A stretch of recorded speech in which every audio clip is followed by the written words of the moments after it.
नमस्कार, मैं हूं राजीव ठाकुर और आप देख रहे हैं मुझे ई टाइम्स टीवी पर। मुझे नहीं पता था डांस के लिए, तो मुझे तो मैं ले आई भाई, जो मज़ा आएगा सबके साथ मस्ती करूंगा।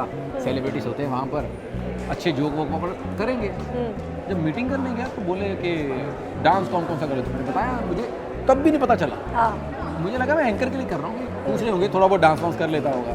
फिर जब मुझे पता चला डांस करना, मैंने ऐसे उनको देखा, मैंने डांस कौन सी बारात में आपने मेरे को नाचते हुए देख लिया।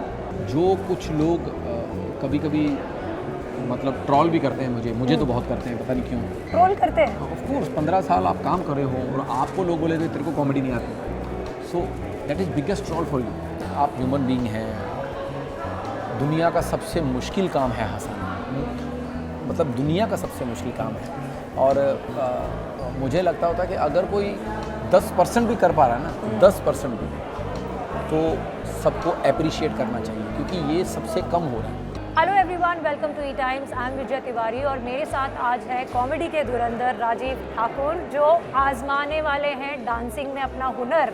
जी हाँ, तो नर्वसनेस, हाँ, स्टेज तो आपका है इतने सालों से, लेकिन इस स्टेज पे कॉमेडी नहीं डांस होगा। डांस होगा इसीलिए नर्वस ज़्यादा होगा।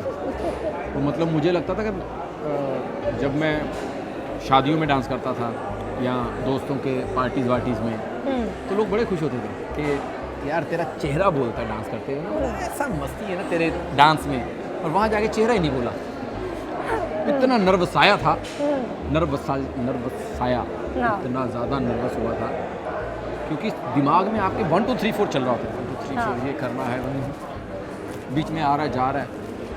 सो फर्स्ट था, आगे नहीं छोड़ेंगे। बिल्कुल। लेकिन जब ऑफर आया तो आपका क्या रिएक्शन था कि करना है, एक्साइटिंग मुझे लगा है? नहीं, मुझे ऑफर आया तो या कॉमेडी में ले लिया उसको? नहीं, कॉमेडी में नहीं, मेरे को सच में लगा था कि मुझे एंकर के लिए आया। ओह अच्छा। मुझे नहीं पता था डांस के लिए, तो मुझे तो मैं ले आई भाई, जो मज़ा आएगा सबके साथ मस्ती करूंगा। सेलिब्रिटीज़ होते हैं वहाँ पर, अच्छे जोक वोक वहाँ पर करेंगे। जब मीटिंग करने गया तो बोले कि डांस कौन कौन सा करे, तो मैंने बताया मुझे तब भी नहीं पता चला। मुझे लगा मैं एंकर के लिए कर रहा हूँ, पूछ रहे होंगे थोड़ा बहुत डांस वांस कर लेता होगा। फिर जब मुझे पता चला डांस करना, मैंने ऐसे उनको देखा, मैंने डांस कौन सी बारात में आपने मेरे को नाचते हुए देख लिया, कहाँ पे आपने मेरे को नागिन के साथ नेवला बनते हुए देख लिया, मतलब कौन सा ऐसा मेरा मूव देखा, मतलब झलक। फिर भी जो मर्जी को डांस शो है। कहते नहीं राजीव, मैं कहा यार एंकर करा लो मुझसे। नहीं, हम आपको अलग नज़रिए से देख रहे हैं। मैं कहा नज़रिया तो ठीक है, डांस कहाँ देखा वो बताओ मेरे को। राइट। तो उनका यही कहना था कि सारी दुनिया ने राजीव को जब भी 15 साल से कर रहे हैं, कॉमेडी एक्टिंग यही करते हुए देखा है। एंकरिंग करोगे तो लोगों को लगेगा ठीक है, वन ऑफ द राजीव, कि ये एंकरिंग भी कर ही लेता है। ये करोगे तो लोगों को लगेगा कि दिस इज़ समथिंग डिफरेंट, और हम तुम्हारी जर्नी देखते हैं इसमें एक अलग। फिर मुझे भी लगा, मैंने कहा यार 15-16 साल हो गए मुझे इंडस्ट्री में, और मैंने जितना भी काम किया एज एन आर्टिस्ट किया, एज ए सेलिब्रिटी मैंने एक भी शो नहीं किया। सो झलक में अगर ये अपॉर्चुनिटी मिल रही है एज ए सेलिब्रिटी शो करने की, so this is my first show as a celebrity. फिर मैंने कहा ठीक है, एक नई जर्नी लेके चलते हैं। सो मुझे लग रहा है कि जर्नी की शुरुआत बहुत अच्छी है, बहुत मज़ा आया करने में, और वो डर निकला स्टेज का। अब जब दूसरा कर रहे हैं तो मुझसे ज़्यादा कोरियोग्राफर डरी हुई है, क्योंकि उसने मेरा पहला डांस देख लिया। तो मेहनत ज़्यादा कर रहे हैं, और आई होप कि इम्प्रूव भी कर रहे हैं, और आगे भी इम्प्रूव करेंगे। क्योंकि पहली बार क्या था, बहुत टाइम था अपने पास, बहुत रिलैक्स होके हमने डांस तैयार किया। कि अगर 2.5-3 मिनट का डांस करना है तो अपने पास 20-22 दिन थे, लेकिन अभी मिल रहे हैं 5-5 दिन। 5-5 दिन अलग फॉर्म, नई फॉर्म करनी है आपको। तो हमें तो पोस्चर ही नहीं आते खड़े होने, नाम ही नहीं सुने कभी डांसिस के। पहली बार तो जब डिस्कशन चल रही थी तो मुझे लगा शायद खाने वाला ऑर्डर हो रहा है, सालसा टैंगो, ऐसा कुछ नाम ले रहे थे, और भी थे 3-4 नाम, मेरे को स्पेलिंग नहीं आते होंगे। तो मुझे लगा ऑर्डर कर रहे होंगे। फिर बोले तुम क्या करोगे, मैंने कहा इसमें से मेरे लिए अगर हो सकता तो बर्गर मंगा लो। कहते हम डांस की बात करें तो ये खाने की पड़ी हुई है। मैं कहता तो ये डांस की चीज़ें थी, कहते हाँ। तो इसमें से कौन सी फॉर्म में? मैं कहा मैंने नाम ही नहीं सुने कभी। मैं कहा देखो वो करूँगा जिसके स्पेलिंग मेरे को आते हैं, और मेरे को इसमें से किसी के स्पेलिंग नहीं आते। लेकिन फिर मैंने कहा यार चलो अब झलक करने आए हैं तो बेसिकली तो सीखने आए हैं। हाँ तो मैंने कहा फिर मेरे को मत देखो, मैंने कोरियोग्राफर को बोला अपनी कि देख तुझे जो जो दिखता है अपन कर सकते हैं, तो सारे डिसीजन तेरे। तो अभी डिसीजन सारे उस पर छोड़। आपके बहुत करीबी मित्र कीकू कई साल पहले कर चुके, जी। तो कुछ बातचीत हुई उनसे, कुछ टिप्स विप्स लिए हाँ। कि भाई कैसे आग लगाना है मंच पे? टिप्स अच्छे दिए उसने। एक तो आया था पहले हाँ। एपिसोड में, हाँ। सो आई एम वेरी मतलब कहते हैं ना कि अच्छा लगा मेरे को कि यार कीकू आया दोस्त, मेरे लिए, हाँ। है ना। और दूसरी बात, जब उसने डांस देखा तो उसने देख के कहा, कहता मुझे नहीं उम्मीद थी कि तुम इतना अच्छा करोगे जितना कर दिया तुमने।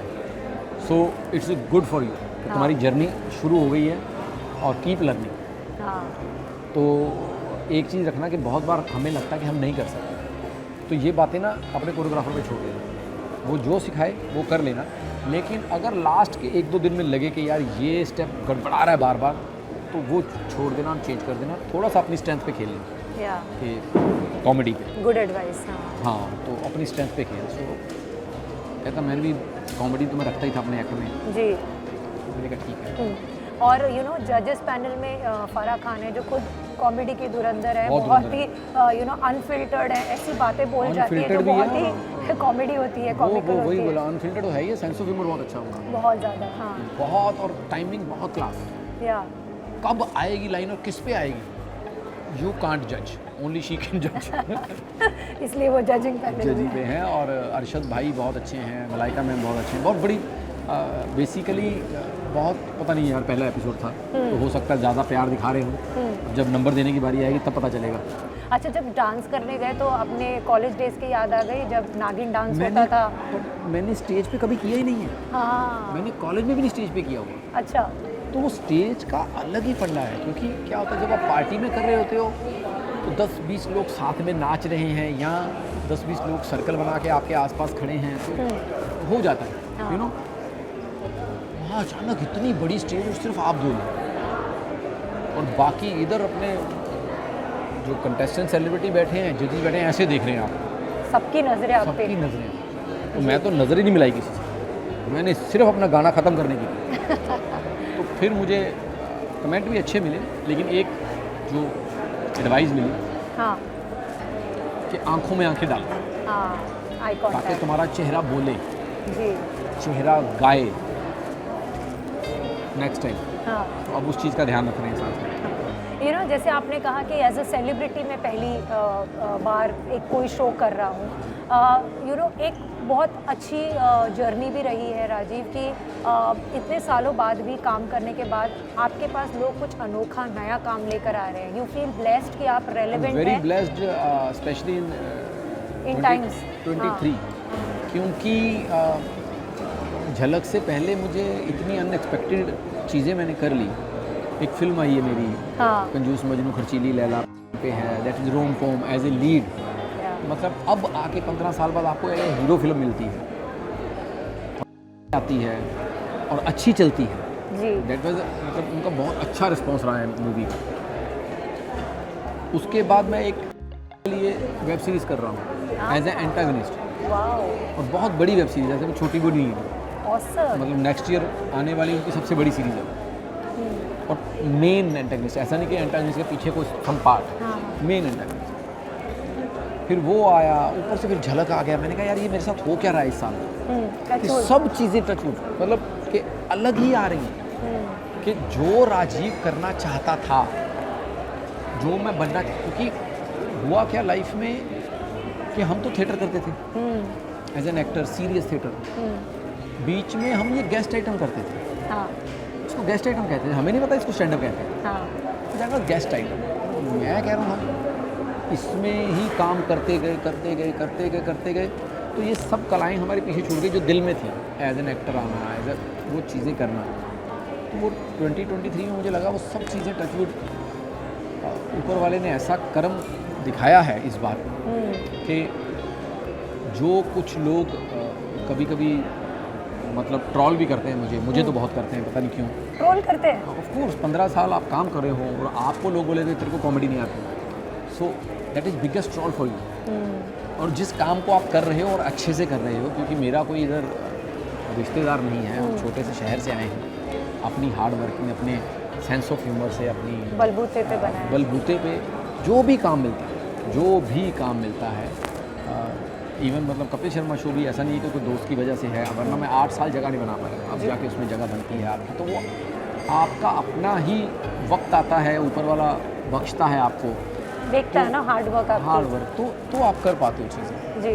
तो उन सब के साथ मुझे लगता है कि शायद जब ये सब मेरा काम देखेंगे तो माइट भी आई होप कि मतलब जो लोग हमें बुरा कहते हैं शायद उनके भी विचार बदलें। सो झलक उसके लिए भी एक बहुत माइलस्टोन अहम सीढ़ी है। हाँ, बिल्कुल।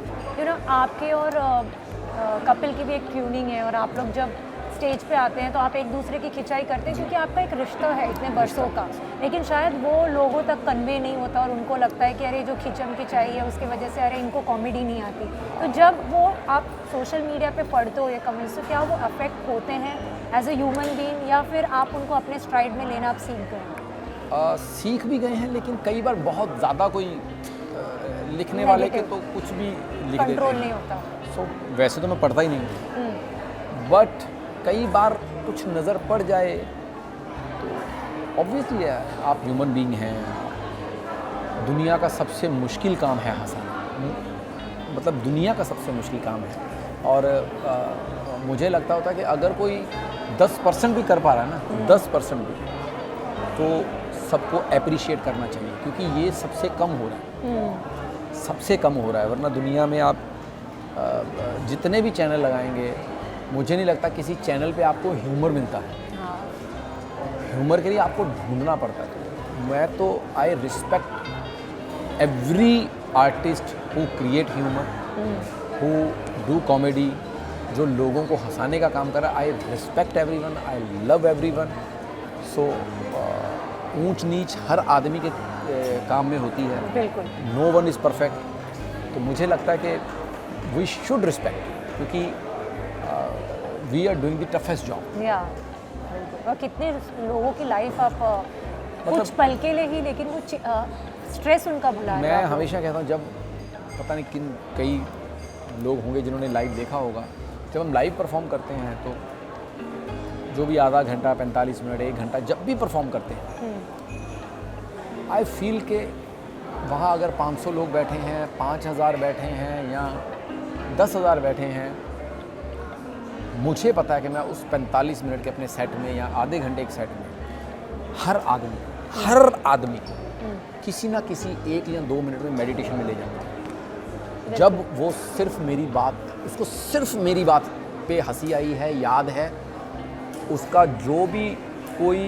दुख, दर्द, स्ट्रेस है, उस वक्त उसके दिमाग में नहीं होगा। मैं ये नहीं कहता कि पूरे 45 मिनट, लेकिन उस 45 मिनट में कोई तो 1 या 2 मिनट आएंगे। तो अगर हम इतना बड़ा काम कर रहे हैं तो ज़्यादा तो कुछ नहीं चाहिए होता, थोड़ा एप्रिसिएशन, प्यार। एप्रिसिएशन भी क्या, प्यार। क्योंकि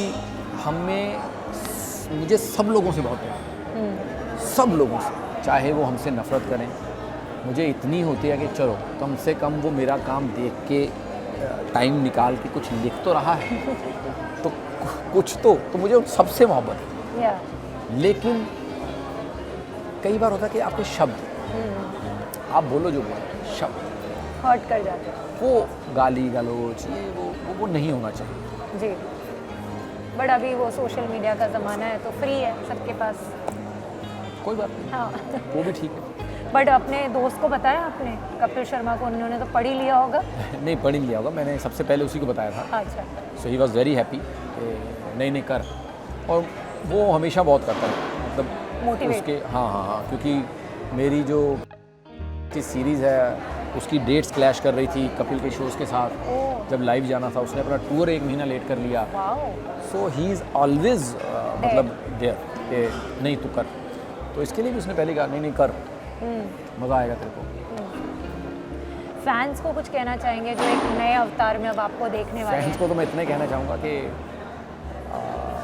कोशिश है, बहुत ज़्यादा मेहनत के साथ कोशिश कर रहे हैं, और उम्मीद करता हूँ कि जितना भी कर पाएँ। अब आप हमारे में आप माइकल जैक्सन तो मत ढूंढिए, हमारे में आप प्रभु देवा या सुपर डांसर्स के जो बच्चों को अगर आप देखेंगे उनको तो मत ढूंढिए, लेकिन अगर आप हमें जानते हैं तो आप ज़रूर हैरान होंगे कि हमने राजीव से ये तो एक्सपेक्ट नहीं किया था। बिल्कुल, thank you so much Rajeev, और उम्मीद करते हैं कि जैसे आपने कॉमेडी में झंडे गाड़े हैं, इस स्टेज पर भी हमें वैसे ही उपलब्धियां आपकी देखने के लिए मिलेंगी।